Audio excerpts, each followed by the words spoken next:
see those deer down there? This is one of the reasons why I can't have a garden outside.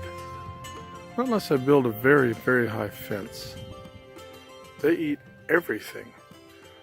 You'd think they'd eat grass and graze, you know, like a cow does, but no, they prefer to eat garden vegetables and leaves and things of that nature, and leave the grasses alone. Now this is one of the celery plants that has overwintered and didn't freeze in here, but it got very cold. No, it did freeze in here. Yeah, it froze in here. Yeah, it did. But let me show you what happens here. Now, the celery, we've been harvesting off of it, and pull that off. Harvesting off of it, but let me show you here. Look at this.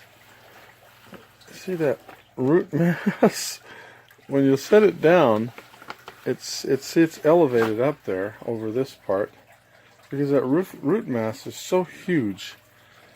And we'll go down in the other greenhouse, and I'll show you some of the others, and you get an idea of celery does really well in aquaponics, hydroponics. But boy, do they set out roots. Okay, now out in my main big greenhouse, as you can see, there's a stand of celery over there and another little one there, and here's some celery here. Now these all overwintered, and celery survived very nicely, and but they really send out roots. Let me show you here. Let me show you. See, the crown down here is pretty big. But see these roots over here? That's from the celery. Now, I'm not sure I can even lift this up, but I'll try. But look at that. If you can see that under there. Oh, man.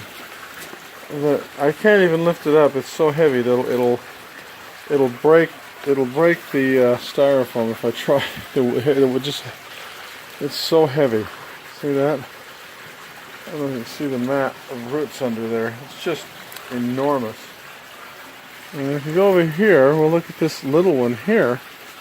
Now you can see the leeks here have got some roots to them too, but that's more normal, see? But then you take a look at this. Let's see, there's a small celery with a leek in the same pot. And look at the celery, look at that. Let's see if I maybe can lift that one up, but no, I really can't because it goes so far the other way. And it's just incredible. Now look at this one. This one here is really got something going. It's not this one. There's a celery there and one there. Now this one is not floating anymore on the water. What it's doing is it's sitting on its roots. Like I can't even. Oh, dang! I can't even lift that up. See it's just huge roots everywhere under there. So I guess, you know, the point of all this, try to lift it from this side. The point of all this is, you know, celery does well in aquaponics or hydroponics. This is aquaponics. It does really well. But boy, does it send out roots. It's it's just absolutely incredible what it does, how many roots it does. So, and also once you get celery like this going, I found that for me and my wife, you know, that's just the two of us, this is more than enough celery to keep us in celery to eat. You don't need much. Once this stuff gets started, 4 or 5 stalks of it, you know, you can, that's all the celery you can possibly ever use. So it grows well. It's easy to grow, and but boy, does it likes to send out roots. Now you see, I've got a celery plant growing here in this soil, and it's doing well too. But I've got to get it out of here, and the reason is because if you don't, when it's time to get it out of there, the roots get so massive that they'll take half the soil with them, and it's hard to get it off. You have to just refill it because there's just such a massive root system with celery plants.